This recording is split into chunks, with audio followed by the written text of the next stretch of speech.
Bonjour tout le monde, bienvenue à ce midi-conférence organisée par l'Institut universitaire sur les dépendances. Aujourd'hui, nous avons un midi-conférence qui porte sur le thème de l'activité physique et son lien et son rôle dans le cadre du traitement de la dépendance. Elle serait présentée par Florence Piché. Bonjour Florence. Allô? Donc, Florence qui est kinésiologue et candidate au doctorat en sciences de l'activité physique.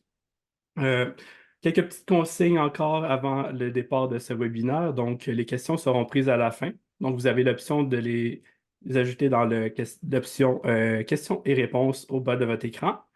Et aussi, vous pouvez lever la main. Donc, on peut vous contacter et vérifier que vous souhaitez bien prendre la parole à la fin et ouvrir votre micro pour prendre la parole et discuter avec Florence.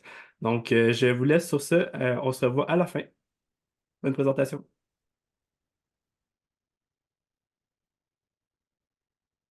Donc, je vais partager mon écran.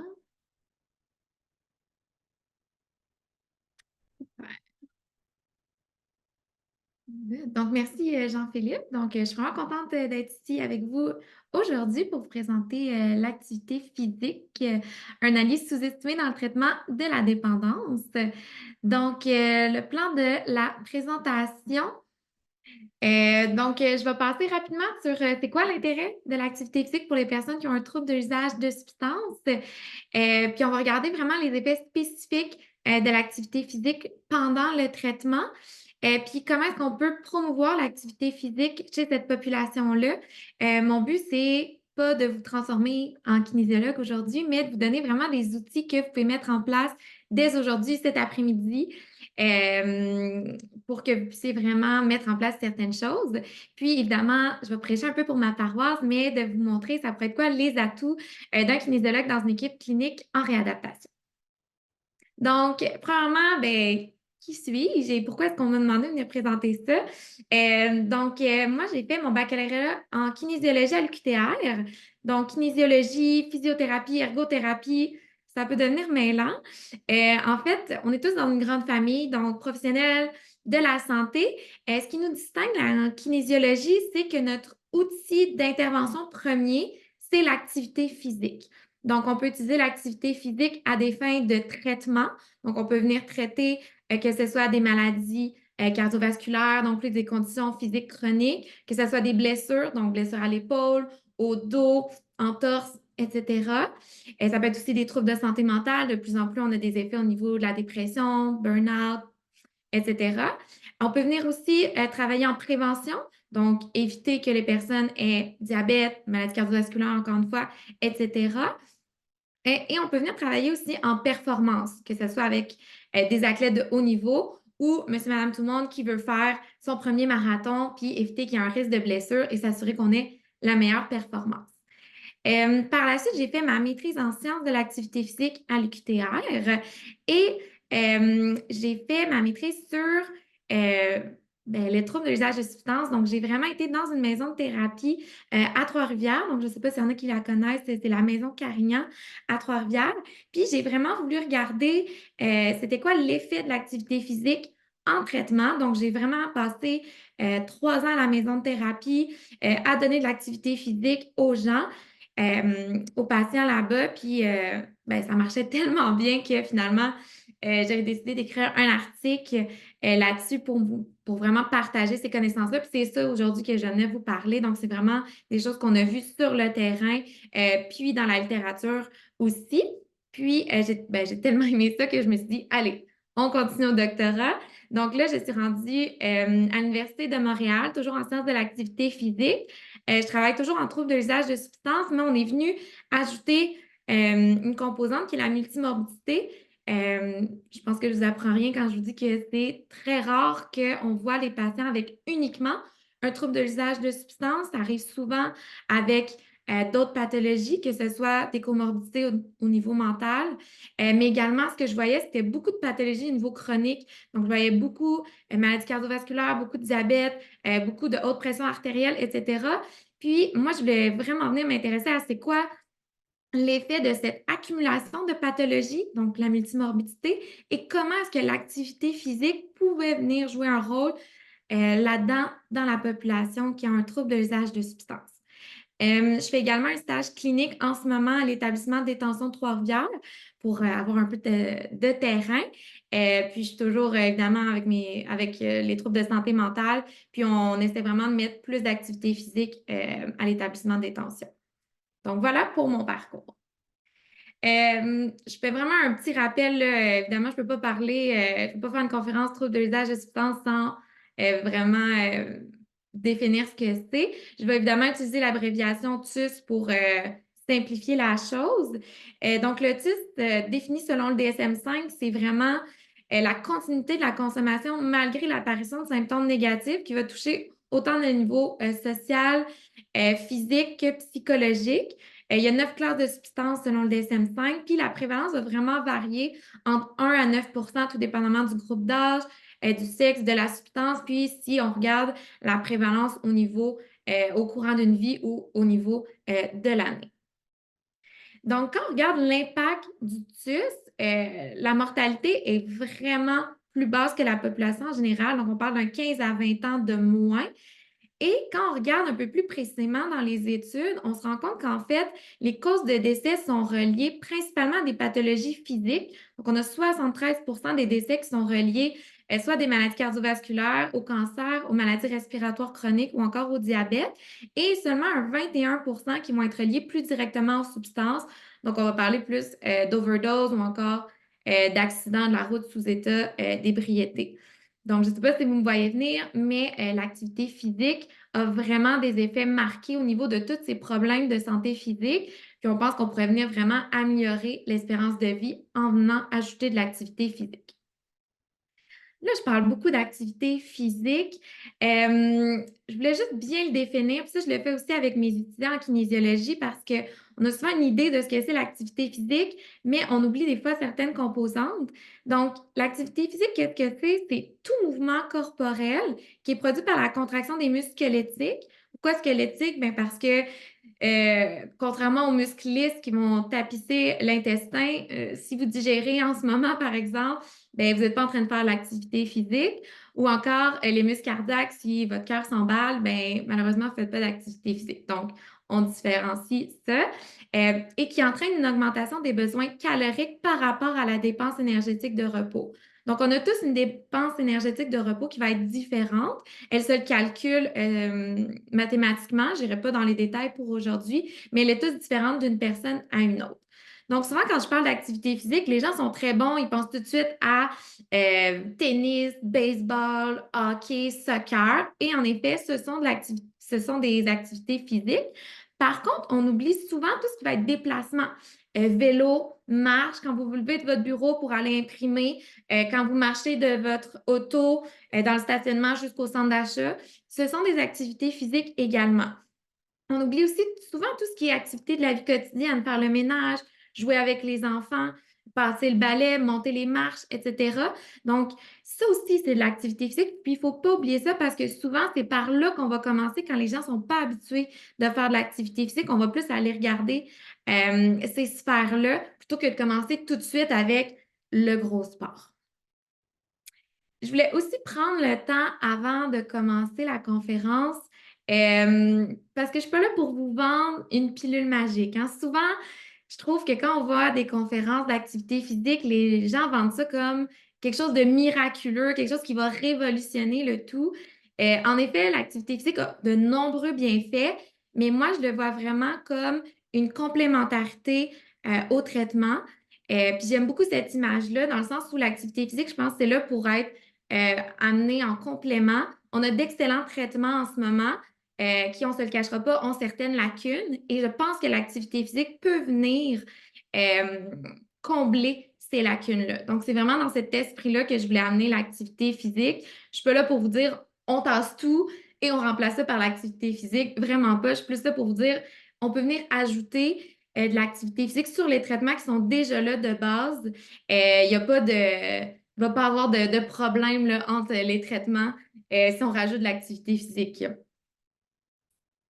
Donc, je vous surprendrai probablement pas si je vous dis que les personnes qui ont un trouble de l'usage de substances, elles sont considérées majoritairement comme inactives. Donc, on a 60% des gens qui vont pas répondre aux recommandations canadiennes d'activité physique, là, qui sont de 150 minutes d'activité physique par semaine.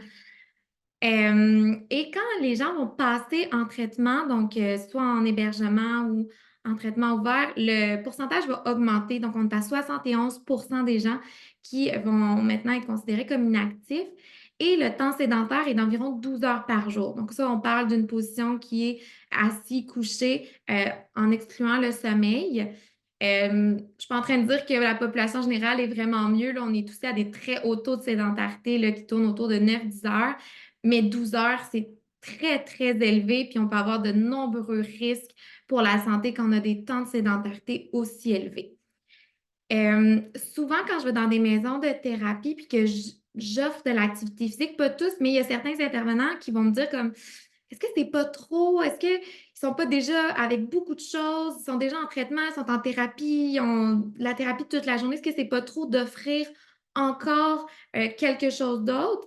Euh, Puis moi, je dirais au contraire, je pense que c'est un moment clé pour l'initiation de l'activité physique, le traitement, parce qu'il y a plusieurs entraves qui sont enlevées. Si on offre de l'activité physique pendant le traitement, ben, l'environnement est contrôlé, donc souvent l'accessibilité est beaucoup plus facile.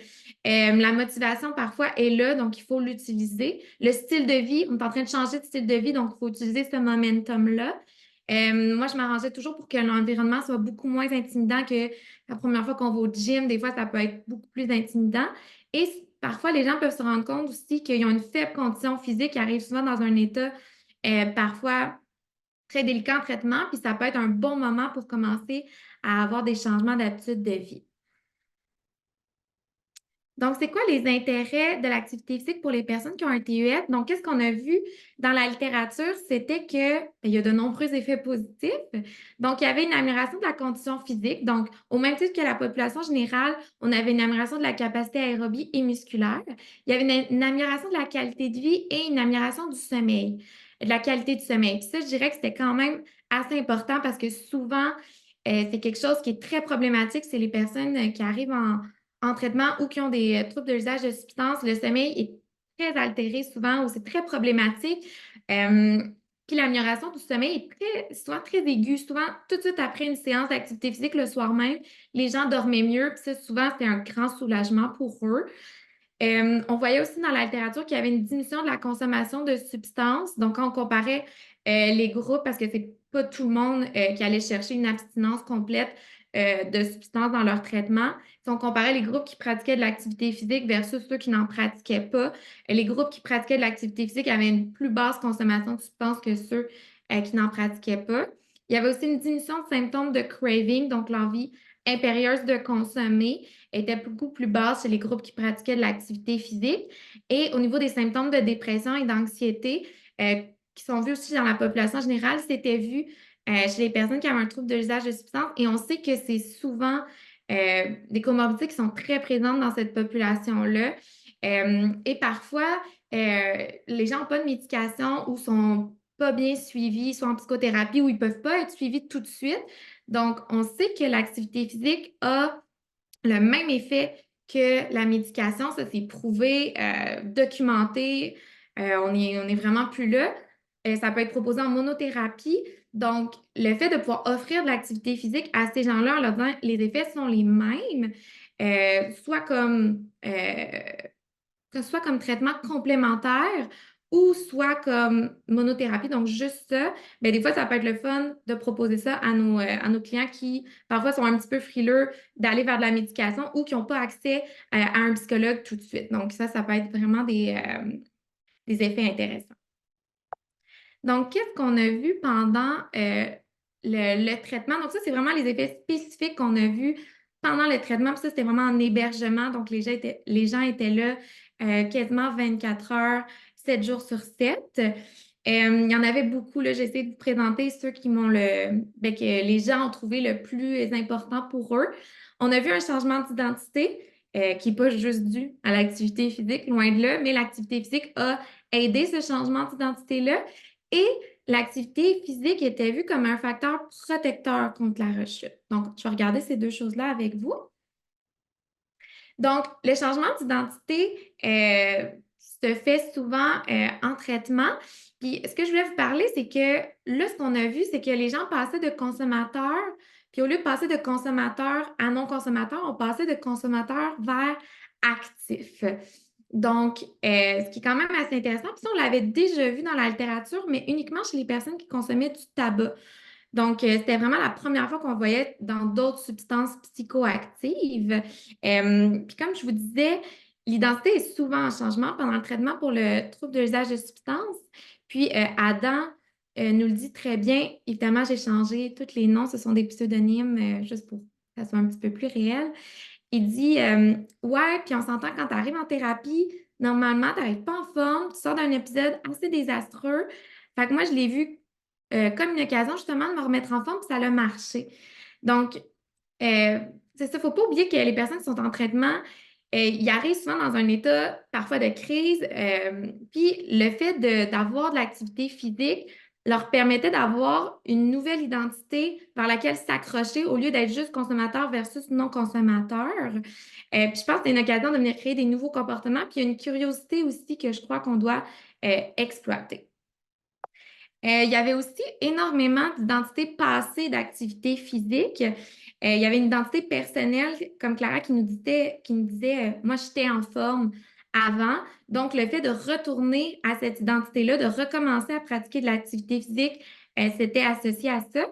Puis, il y avait aussi un désir de retourner à une ancienne identité active. Donc, Arnaud qui nous dit ça m'a redonné le goût de refaire du sport, faire mes anciennes affaires que je faisais avant quand j'étais plus jeune. Ça m'a redonné le goût d'aller m'inscrire au hockey, d'aller dans une ligue de soccer, plus comme senior un peu. Donc, le fait d'adapter aussi, on sait qu'on est plus tout jeune dans le cas d'Arnaud, mais d'adapter puis de voir aussi que on s'adapte puis notre identité, elle s'adapte aussi, mais elle est associée à quelque chose de sain, de positif pour eux et d'atteignable parce qu'elle a déjà été atteinte dans le passé. Aussi, le fait qu'il y avait un conflit entre les identités, entre le fait de consommer et l'activité physique, et qui n'était pas toujours vu. Donc, ce que je veux dire par là, c'est que certains voyaient le fait de faire l'activité physique et de consommer comme un total conflit. Ça, c'était vu aussi chez les personnes qui consomment du tabac. Donc, il y a Jean qui nous le dit très bien. euh, Quand je faisais du sport, je ne consommais pas. C'est rien qu'après, quand je faisais plus de sport, ben, je consommais.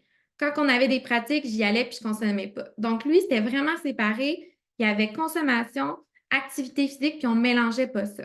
Donc, lui, le fait de faire de l'activité physique, ça le protégeait contre la consommation. Mais ce n'est pas vu par tout le monde pareil, ce qui est bien normal. Et il y avait Rosalie qui nous dit le soir, je buvais comme 2 grosses canettes de bière, mais j'allais m'entraîner quand même le lendemain. Mais je ne trouvais pas vraiment que ça avait d'impact, à part c'est sûr que j'étais plus fatiguée. Donc, elle pouvait consommer et pratiquer de l'activité physique. Donc, elle, ça ne la protégeait pas nécessairement. Donc, c'est sûr à voir selon les personnes. Nous, on pratiquait de l'activité physique en groupe, puis je vous dirais que c'est quasiment automatique. En activité physique, il y a évidemment une cohérence de groupe qui va venir se créer, des liens de confiance, une cohésion. Donc, il y avait évidemment une identité sociale qui venait se créer qui, je pense que c'est important de nommer, qui était différente de celle de la thérapie. Puisqu'on n'était pas en thérapie, moi, je ne suis pas intervenante, je n'ai jamais prétendu l'être. Et j'allais pas parler aux intervenantes après. Moi, je connaissais pas leur dossier, je savais pas pourquoi ils étaient là nécessairement. Donc, ça faisait que ça créait une nouvelle ambiance. C'est pas nécessairement des gens qui se côtoyaient aussi, qui étaient dans les mêmes groupes de thérapie dans la maison. Donc, ça faisait vraiment une nouvelle ambiance. Puis, il y avait vraiment un lien de confiance qui était créé entre les participants. Loïc qui nous dit pour moi, c'était un gros pas d'avoir fait ça ici. Pour vrai, des toxicomanes, c'est du monde qui ont été intimidés, qui ont été mis à part une période de leur vie. Fait que je crois que ça peut faire intégrer le monde et voir que le monde n'est pas aussi méchant qu'on pense. Donc, vraiment de faire de l'activité physique, de s'aider aussi, parce que pas tout le monde qui est autant expérimenté. J'avais des gars qui s'entraînaient quasiment tous les jours, qui étaient vraiment bons. Puis, des gens qui commençaient à faire de l'activité physique. Donc, de s'entraider dans les groupes, ça faisait vraiment des beaux liens de confiance, puis des nouvelles amitiés aussi qui se créaient. Il y avait aussi une belle cohésion de groupe. que je m'assurais évidemment en tant que kinésiologue qu'il soit créé. Puis il y avait Anthony qui nous dit aussi, à travers le sport, quand on partage les mêmes affaires, qu'on vit les mêmes affaires, bien, ça nous rapproche. Dans le sens où, des fois, c'était tough, hein, tu sais, je les ménageais pas.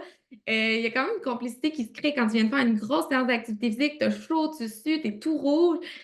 Ben, il y a une petite complicité qui va te créer avec ton voisin, hein, veux pas. Fait que je pense que ça crée aussi ça. Puis tu peux en reparler aussi avec eux. Tu sais, ils me disaient, ah, on se parle après de la séance qui va avoir lieu ou qui vient d'avoir lieu. Donc, évidemment, ça crée des liens. Maintenant, on va parler un peu plus de comment est-ce que l'activité physique était perçue comme un facteur protecteur contre la rechute. Puis il y avait vraiment trois sous-thèmes. Puis je vais laisser les participants le dire parce que je trouve qu'ils le disent beaucoup mieux que moi. Il y avait un premier thème qui était d'éviter l'ennui par une occupation saine du temps. Puis Sacha qui nous dit je peux aller courir dehors, je peux m'entraîner par moi-même. C'est quelque chose qu'il va falloir que je continue en dehors parce que c'est ça. Il faut que je reste dans l'action pour pas que je tombe dans l'ennui et ne pas rechuter. Donc, ce que je sentais, c'était que souvent, les gens avaient peur de tomber dans l'ennui et souvent que l'ennui les amenait à rechuter. Donc, autant dans le traitement que par après, le fait d'avoir une activité qui pouvait être mise en place super rapidement, la personne elle peut partir courir direct, là. Elle n'a pas besoin de s'inscrire, de faire des démarches, mais ses souliers part en courant. Ça peut être mis automatiquement en place, bien, ça les rassurait beaucoup. Puis ils se sentaient un peu plus protégés contre la rechute. Ensuite, on avait le fait de créer un réseau social sain. Fait que Normand qui nous dit, je pense que c'est une bonne place pour se faire un nouveau cercle d'amis parce que ceux qui sont là ne sont pas tendance d'aller se défoncer après. Ce ne sont pas des toxicomanes. Théoriquement, non. Peut-être bien des consommateurs réguliers, mais pas des toxicomanes. Normand, lui, il recommençait à zéro sa vie. Fait qu'il changeait de ville, il voulait vraiment couper toutes ses amitiés, recommencer à zéro. Et puis Normand avait un certain âge. Euh, puis il faut savoir, tu sais, c'est pas facile de se refaire des amis à un certain âge. Puis il m'expliquait que, tu sais, d'avoir fait du yoga avec moi, ben c'est beaucoup plus facile après de retourner dans un centre de yoga. Euh, puis de faire du yoga toutes les semaines, une fois par semaine dans un groupe, c'est sûr que vous allez finir par parler aux gens qui sont là, vous allez vous faire des nouveaux amis, vous avez quelque chose en commun en plus que vous pouvez discuter. Donc, la création d'un réseau social sain, comme il dit, est beaucoup plus facile en passant par là. Et le fameux poids santé, on va en reparler un petit peu à la fin, mais ça, c'est vraiment leur perception, puis je voulais la laisser. Rosalie, elle nous dit, moi, j'ai déjà fait une autre thérapie avant, puis en sortant de l'autre thérapie, j'avais beaucoup engraissé. Ça a été un processus de rechute pour moi parce que je voulais maigrir vite.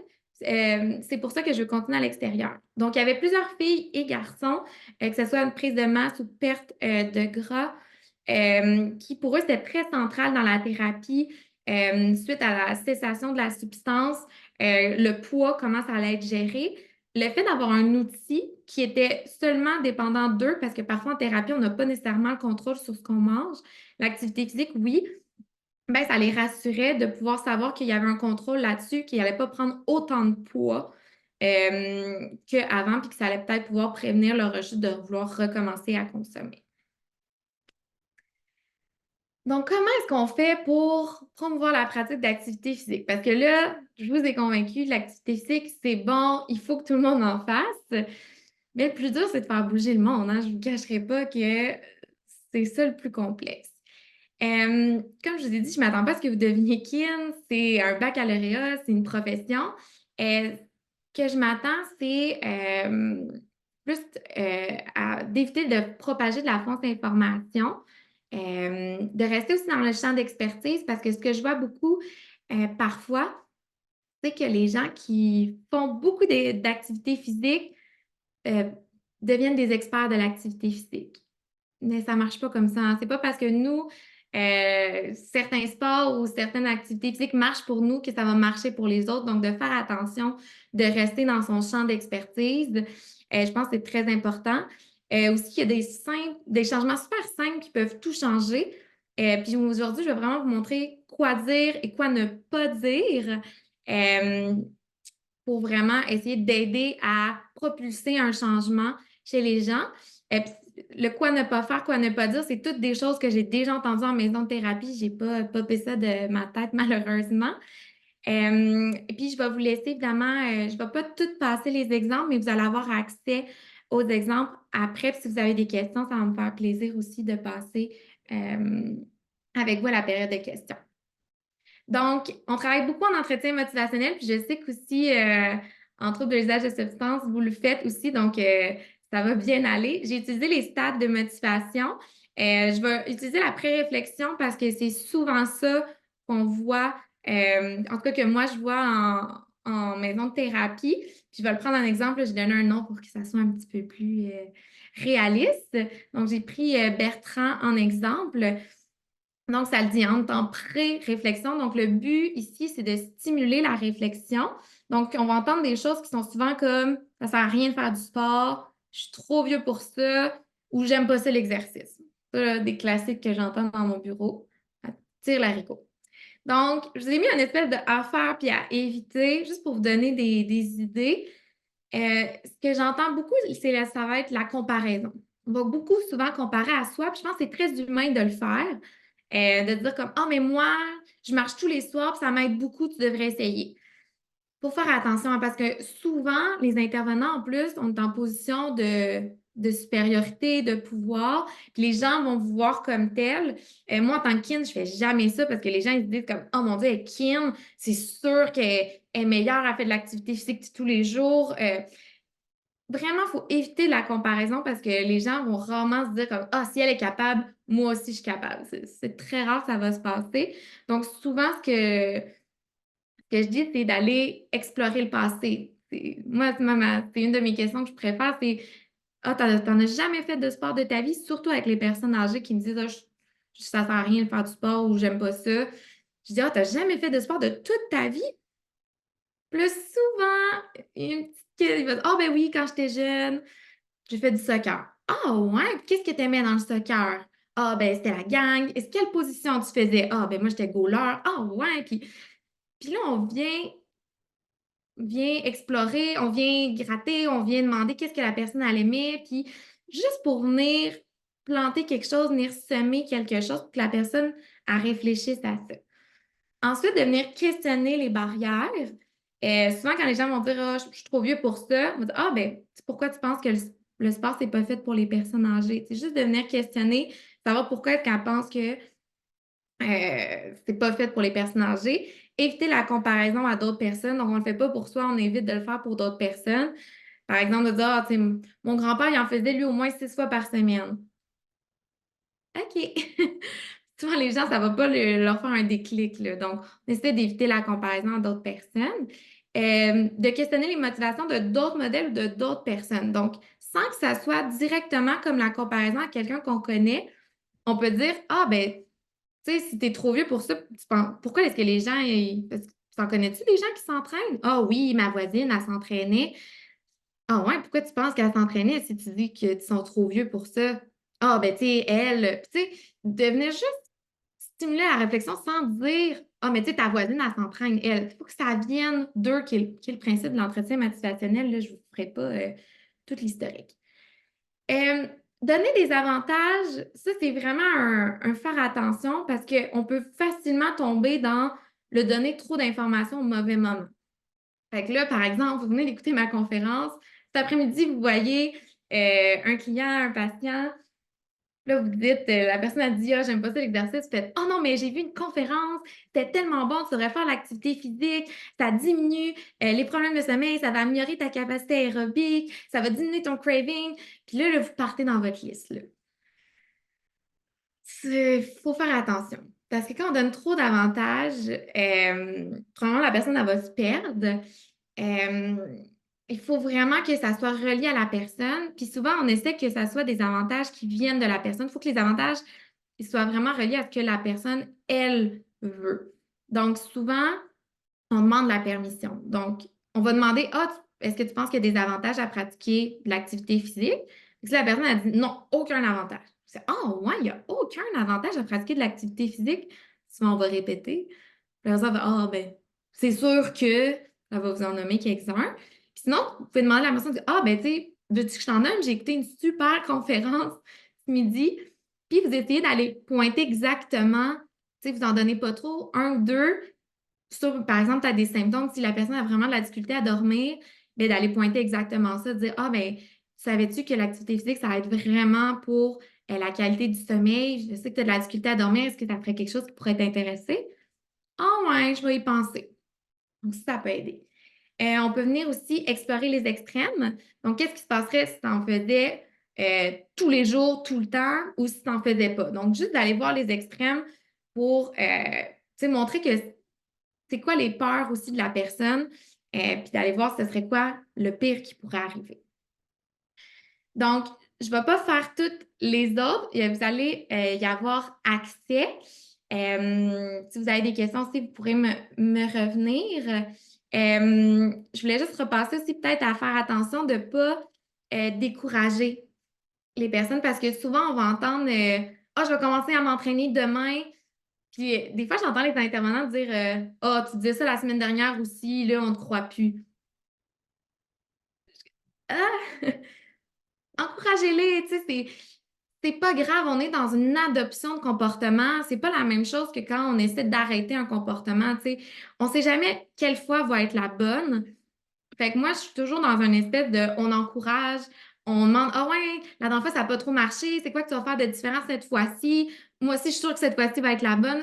Restez dans un encouragement parce que les gens, quand ils se décident, il y a quelque chose qui s'est passé, il y a un déclic qui s'est fait à chaque fois, même si ça fait plusieurs fois. Puis le cycle de motivation, il doit être fait plusieurs fois avant que le comportement devienne en maintien. Donc, c'est normal.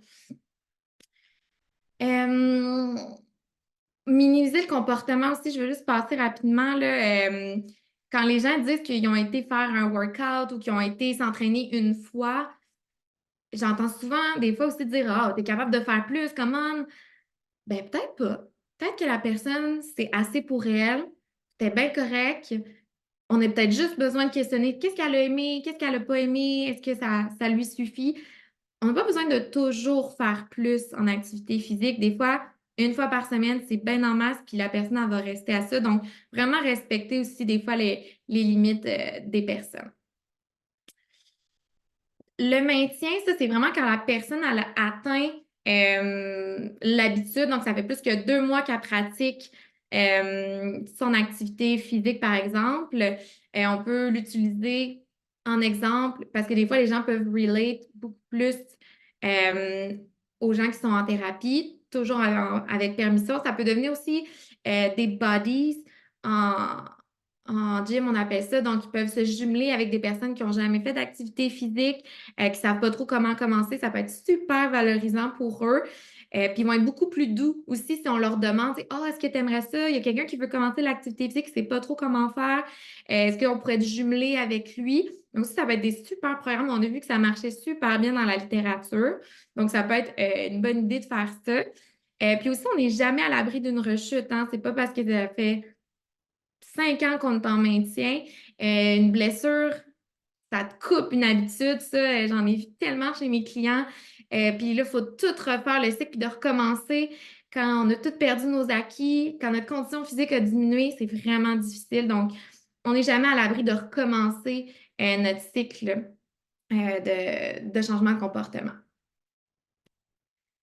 La fameuse perte de poids. Donc ça, je ne pouvais pas en parler parce que je pense que je l'entends tout le temps quand je vais en maison de thérapie. Puis je voulais vraiment prendre le temps d'en parler. Je pense que le premier point, ça serait champ d'expertise. Parce que même moi, en tant que kinésiologue, je vais faire souvent de la référence, donc médecin, psychologue, nutritionniste, parce que la perte de poids, c'est extrêmement difficile. Premièrement, ça prend une aide professionnelle. Je ne vais jamais, jamais, jamais, jamais recommander à quelqu'un de perdre du poids seul. Je vais toujours recommander qu'il y ait une équipe de professionnels autour de cette personne-là pour que ça soit bien fait, que ça soit fait à long terme, que ça soit fait pour les bonnes raisons aussi, peu importe les raisons. De m'assurer aussi que les motivations, qu'elles soient intrinsèques versus extrinsèques pour que la référence soit juste. Donc, si on est dans une motivation qui est un peu plus intrinsèque, que c'est parce que le médecin a dit pour une condition de santé, etc., il faudrait perdre du poids, bien, on réfère vers médecin, nutritionniste, etc. Si on est plus dans de l'extrinsèque, parce que mon chum me trouve pas belle comme ça, parce que, etc., ben là, on va peut-être plus référencer vers psychothérapie, TES, psychoède, etc. Donc, vraiment, de savoir, elle vient d'où, cette motivation-là. Faut pas juste cette motivation-là. Puis là, je parle pour faire de l'activité physique parce que j'entends souvent des gens qui veulent commencer de l'activité physique pour une perte de poids. La perte de poids, c'est long, c'est extrêmement long. Donc, si on commence à faire de l'activité physique pour perdre du poids, souvent les gens vont se décourager parce que les résultats sont très, très longs. Puis c'est dur de garder une motivation quand on ne voit pas de résultats. La fameuse balance énergétique, on va en reparler dans l'autre slide, mais tu sais, perte de poids qui égale juste un déficit énergétique, on se rend compte que c'est beaucoup plus complexe que ça, hein. Puis c'est pour ça que je vous ai mis cette figure-là. Tous les facteurs en lien avec l'obésité, c'est pas juste ce qu'on mange puis ce qu'on dépense. C'est beaucoup plus complexe que ça, l'obésité. Donc, faites attention à ce que vous dites aux gens qui devraient ou qui ne devraient pas perdre de poids. On reste dans nos champs d'expertise. Même moi, j'ose plus vraiment dire ces mots-là. Il faut que ça vienne des gens, puis j'essaie de rester d'avoir un discours très nuancé, très équilibré dans ce que je dis pour pas influencer ce que les gens vont penser. Juste vous en nommer quelques-uns, puis il y en a beaucoup plus que ça, mais les facteurs en lien avec l'obésité vont être sociaux, individuels, sociodémographiques, biologiques. De plus en plus, on sait que la génétique a un énorme rôle à jouer là-dedans, environnementaux, psychologiques, socio-économiques, puis les habitudes de vie, évidemment. Donc, qu'est-ce qu'on dit? Qu'est-ce qu'on dit pas? Je ne voulais pas vous faire peur. Donc, souvent, moi, je vais viser l'équilibre, puis je vais toujours faire la référence au guide alimentaire canadien. Donc, je vous l'ai mis juste ici. Le guide alimentaire canadien est super bien fait. Il a été refait récemment. On référence avec ça. Ça, il n'y a pas de problème. C'est accessible. Tout le monde a tout le monde a accès à ça, pardon. Donc, moi, je vais toujours référencer à ça. Ça, c'est des conseils qu'on peut donner. Donc, moitié de notre assiette légumes, un quart aliments protéinés, un quart aliments grains entiers, puis on boit de l'eau. De prendre conscience des habitudes alimentaires, de cuisiner plus souvent, de savourer nos aliments, de prendre nos repas en bonne compagnie, d'apprendre à utiliser les étiquettes alimentaires, de limiter la consommation d'aliments élevés en sodium, en sucre et en gras saturés, puis de rester vigilant face au marketing alimentaire. Donc ça, je dirais que c'est pas mal ce qu'on peut dire aux gens par rapport à leur alimentation. Et aussi, je voulais quand même mettre un point sur, on a très peu, si même pas, de preuves scientifiques concernant l'activité physique en lien avec la réduction du poids.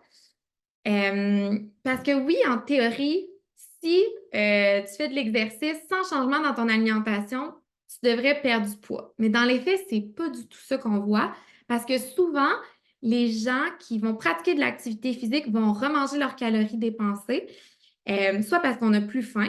On a plus faim, on pense qu'on a plus faim parce il y a un marketing aussi énorme sur le fait qu'il faut des électrolytes après qu'on a fait de l'activité physique. Il faut se faire un méga smoothie, etc. Donc, les gens, au final, reviennent prendre toutes leurs calories.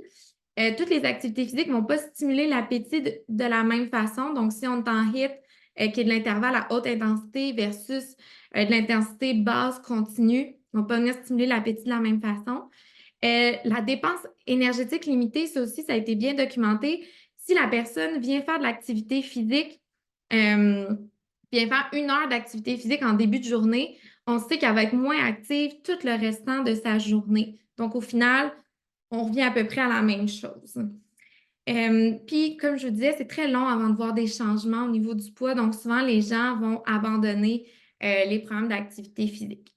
Par contre, il y a de très bonnes preuves scientifiques par rapport au maintien suite à une perte de poids. Donc, on sait que suite à la perte de poids, si on fait de l'activité physique, le maintien va se faire.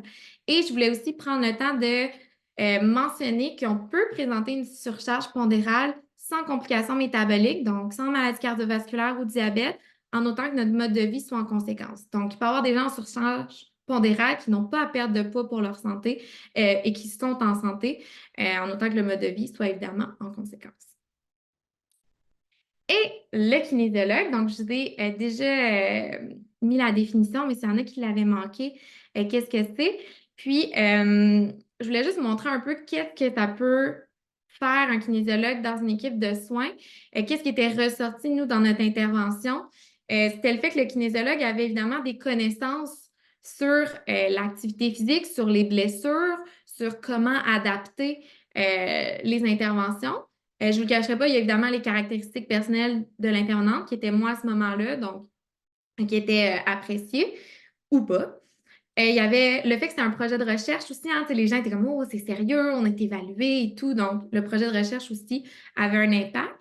Les gens se sentent en sécurité aussi. Il y en a qui me disent, ah, ben, j'ai une blessure au dos, j'ai une maladie cardiaque. Ben, le fait que moi, j'ai déjà, on est, on a été préparé à ça, on a les connaissances pour travailler avec ces populations-là, ben, les gens se sentent en sécurité. Le fait qu'on est des professionnels de l'activité physique, donc les gens se sentent en sécurité, donc ça allait avec ça. Il y avait une grande méconnaissance de la profession, sans surprise. Puis l'intervention de l'activité physique était beaucoup influencée par le fait que c'était un kinésiologue. Donc les gens me disaient que ben, juste au niveau de ce que je faisais, c'était très différent de ce qu'ils avaient déjà vu par rapport à d'autres intervenants ou par rapport à d'autres coachs qui avaient vu. Donc autant l'intensité, autant au niveau des exercices, autant au niveau de comment j'adapte mes exercices si la personne a une blessure, si la personne est moins en forme ou quoi que ce soit. Donc je dirais que c'est à peu près ça. Au niveau du calendrier des séances, donc je voulais juste vous donner une idée de ce qu'on avait fait en maison de thérapie. Donc, j'essayais vraiment d'aller dans l'entraînement tant musculaire que cardiovasculaire qu'en souplesse. J'ai vraiment essayé un peu de tout. Donc, autant on allait en Zumba qu'en circuit, qu'en yoga, qu'en Tabata. Donc, j'ai vraiment fait un peu de tout. Puis, je vous dirais que mes trucs à emporter, si jamais vous voulez faire des cours d'activité physique en maison de thérapie, le yoga, c'était un peu tout ou rien. Donc, j'avais des gens qui détestaient ça, puis ils venaient juste pas, puis c'était bien correct. Puis il y a des gens qui ont adoré ça. Donc, c'était vraiment un peu tout ou rien. J'avais pas vraiment d'entre-deux. Et les gens aimaient beaucoup que c'était très global. J'avais mes gars de chest-bras qu'on appelle, qui aimaient beaucoup le fait qu'on pouvait enfin faire des jambes, qu'on faisait des squats, etc. Donc, ils disaient que ça faisait du bien de faire un entraînement qui était plus global. La musique, c'était un hit, ça, c'était vraiment apprécié. Le fait que c'était très varié aussi, autant au niveau de l'intensité, du type d'activité, puis le type de mouvement aussi, j'essayais vraiment de varier. Le fait que c'était non obligatoire, pardon, c'était très apprécié. Puis c'était très important pour moi aussi parce que je voulais que, premièrement, ils soient fiers d'être venus. C'était vraiment une fierté personnelle pour eux. Puis je suis tout à fait consciente qu'il y a des moments vraiment moins propices à venir en activité physique, qui n'avaient pas envie de m'entendre crier encore 10 push-ups, plus fort, plus fort. Puis je voulais aussi qu'ils apprennent à se poser la question, tu sais, est-ce que c'est un bon moment pour moi d'aller à l'activité physique? Est-ce que ça va me faire du bien? Puis, tu sais, je leur dis, au pire, vous essayez, vous venez l'essayer, c'est peut-être pas le bon moment, vous sortez. Tu sais, j'ai jamais. C'était vraiment très ouvert. Puis j'ai des gens qui sont déjà sortis en plein milieu de l'activité. Puis je l'ai jamais pris personnel dans le sens que c'était très, très, euh, très ouvert. Puis je voulais vraiment que ce soit un endroit, un safe place. Accessibilité, donc moi, mon but, c'était vraiment que tout le monde puisse venir, puis j'adaptais vraiment en fonction de chaque personne. Et je voulais que ce soit une expérience qu'ils puissent reproduire chez eux. Donc, je disais que ce soit sans matériel, qu'ils apprennent les mouvements, qu'ils se sentent capables, évidemment, qu'ils aiment l'activité. Puis je dirais le numéro un, c'est d'essayer. Vraiment d'essayer. J'ai eu de l'aquaforme, j'ai fait vraiment un peu de tout avec eux. Puis je pense que c'était ça aussi qui était apprécié, là, c'est de se lancer un peu dans le vide et de voir. Donc, merci pour votre écoute. Merci à l'UD de m'avoir invité. Merci évidemment aux participants de venir à mes séances d'activité physique. Si jamais vous voulez les études, si vous avez des questions, si vous voulez que des fois je donne des formations un petit peu plus poussées, vous pouvez me contacter. On a aussi des infographies qui s'en viennent. Donc, ça me fait vraiment plaisir. Puis si vous avez des questions, évidemment, ça va me faire plaisir. Donc, merci beaucoup. Et merci pour cette belle présentation, Florence. Un sujet très intéressant. Donc, j'invite tout le monde, comme tu l'as fait précédemment, à poser des questions dans l'option Q&R. Vous pouvez aussi lever votre main et je peux vous donner la parole en confirmant avec vous votre intérêt. Peut-être pour lancer le bal, en fait, je ne sais pas si l'aborder rapidement, mais en fait, dans le cas de blessure, ça peut entraîner un découragement. Quelles sont les options dans ces cas-là? Ouais, ben c'est sûr que là, je dirais encore plus le fait d'avoir un KIAN, c'est le best parce que nous, on a vraiment été formés pour ça parce que le risque de blessure, c'est toujours, le risque zéro n'existe pas. Donc, on a vraiment été formés pour diminuer le risque de blessure en entraînement. Donc, tu vois, moi, pendant mes 3 ans, j'ai eu une ou deux blessures pendant mes entraînements. Puis on sait tout de suite comment réagir, tu sais, d'arrêter. Tu sais, on sait déjà, on a déjà comme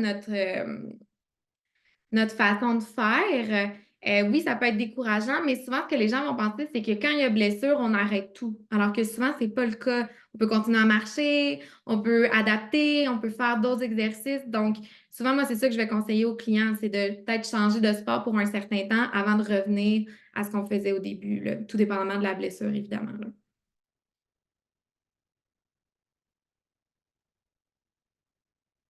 Tout à fait. Donc, nous avons quelqu'un qui a levé la main. J'attends son confirmation pour lui laisser la parole.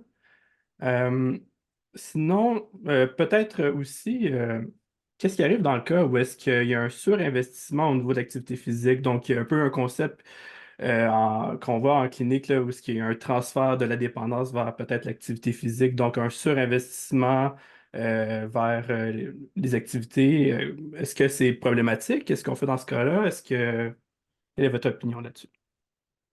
Oui, donc le fameux transfert de dépendance, comme je te disais, on l'entend souvent, puis on me le pose vraiment souvent comme question.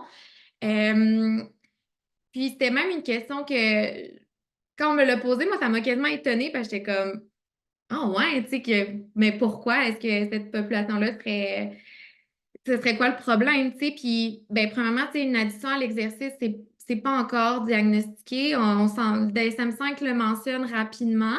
Puis quand on regarde dans les études, le transfert d'addiction, c'est à peu près entre 14 et 16% des personnes qui vont transférer de substances à comportementales. Et dans les gens qui vont transférer vers le comportemental, on est à peu près à 2% là, qui vont transférer vers l'exercice. Et dans les gens qui transfèrent vers l'exercice, ce que je trouvais super intéressant, il y avait une étude de Cali qui nous disait que ces gens-là nous disaient qu'ils choisiraient l'addiction à l'exercice bien avant l'addiction aux substances demain matin. Tu sais, que c'était pour eux beaucoup plus facile, probablement parce que c'est beaucoup plus accepté par la société, qu'il y avait beaucoup moins de problèmes au niveau de leur santé. Oui, il y a un risque de blessure. Oui, c'était peut-être problématique au niveau du temps et tout, mais qu'au final, c'était beaucoup moins problématique que leur ancienne addiction. Donc, après, je me dis, on est qui pour bloquer ça? Si c'est fait avec un professionnel, ils sont en traitement, hein, ils sont avec tous les professionnels. Donc, je me dis, c'est le moment, au contraire, d'aller mettre ça, puis de mettre des barrières, de dire, ah, ben, s'il y a un surinvestissement, qu'est-ce qu'on fait? Parce que ça va se faire à l'extérieur aussi. Donc, je me dis, autant le faire avec les professionnels dans le milieu, là.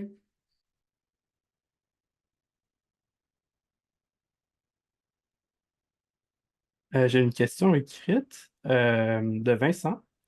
Tu évoques à plusieurs reprises la pratique de l'activité physique chez les personnes âgées. J'ai vraiment un a priori positif sur le sujet. Est-ce que tu as remarqué des choses particulières différentes dans l'approche de ces activités entre les personnes plus âgées et plus jeunes dans ta clientèle et dans ta manière de l'aborder avec ces personnes plus âgées? Merci, Vincent. Merci, Vincent. Oui, il y a une manière de l'aborder différente. C'est pas les mêmes activités aussi qui vont plaire à cette clientèle-là, pas la même musique non plus. Je dirais que ça en va être beaucoup plus aussi parce qu'on a une condition physique qui va se détériorer dans cette population-là. Donc, c'est pas les mêmes activités. On va essayer beaucoup moins d'avoir d'activités à impact, beaucoup moins de sauts aussi. On va faire très attention à tout ce qui est équilibre, coordination, pour s'assurer également qu'il n'y ait pas de blessure, qu'il n'y ait pas de risque, parce que quand on a blessure ou trauma physique à cet âge-là, de revenir de ça, c'est beaucoup plus problématique. Donc, c'est ce qu'on veut éviter à tout prix. Par contre, Ces gens-là, je pense que c'est dans cette population-là qui peuvent le plus nous surprendre. Il y a des gens extrêmement en forme qui ont beaucoup à nous apprendre parce que toute cette expérience de vie-là, justement, ils en ont fait de l'activité physique, ils en ont vu des choses. Donc, c'est beaucoup plus facile d'aller chercher ça, je trouve, justement dans l'entretien motivationnel, d'aller chercher cette expérience-là pour moi. Tu sais, on apprend beaucoup d'eux, puis c'est toujours ça aussi que j'essaie de garder. Là, on n'est pas là pour tout leur montrer, au contraire, ils nous en montrent beaucoup, donc je dirais que c'est la réponse courte.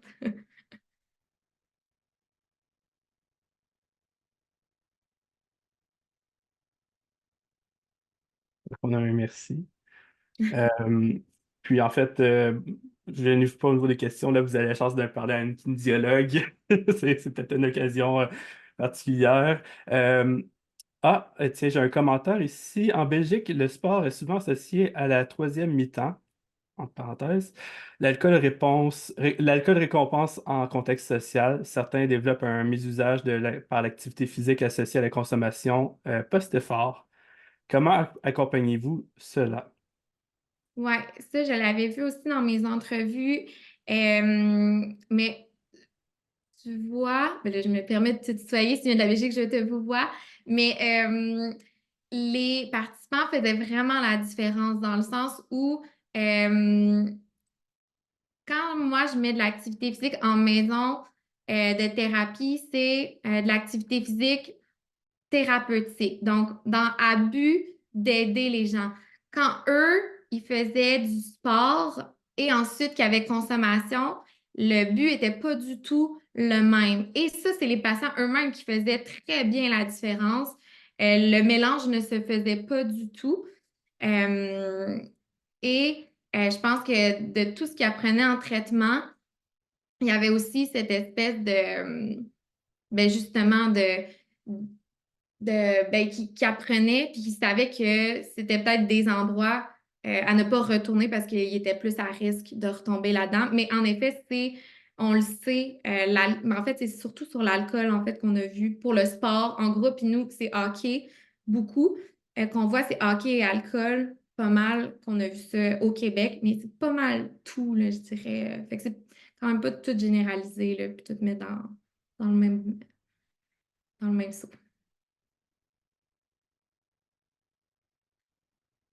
Et merci pour les belles questions. Je terminerai avec l'idée qu'on va produire un résumé en lien avec qu'est-ce que tu as présenté déjà dans la présentation en résumé. Donc, ça va être disponible prochainement sur notre site. Le lien est dans le chat. Et j'ai une question d'Isabelle. Comment présenter les gains au niveau de la biochimie pour l'usager? Avez-vous des données en lien avec la satisfaction ou le plaisir? Attends, j'ai pas compris. Peux-tu me répéter? Oui, comment présenter les gains au niveau de la biochimie pour l'usager, donc peut-être les effets au niveau physiologique sur le corps, donc avez-vous des données en lien avec la satisfaction slash plaisir? Ouais.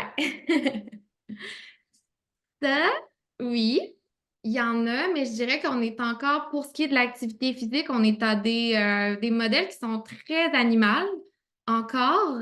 Donc, oui, on a beaucoup d'hypothèses qui sont très bien acceptées dans la communauté scientifique, mais moi, je ne les présente pas parce que ça n'a pas été vu encore au niveau humain, encore moins au niveau populationnel. Donc, moi, je suis beaucoup plus frileuse de les présenter parce que ça n'a pas été encore vu au niveau populationnel. Mais oui, en effet, il y a beaucoup d'hypothèses qui sont amenées au niveau biochimique du cerveau et tout, mais je dirais que c'est pas tout. Puis souvent on essaie ça.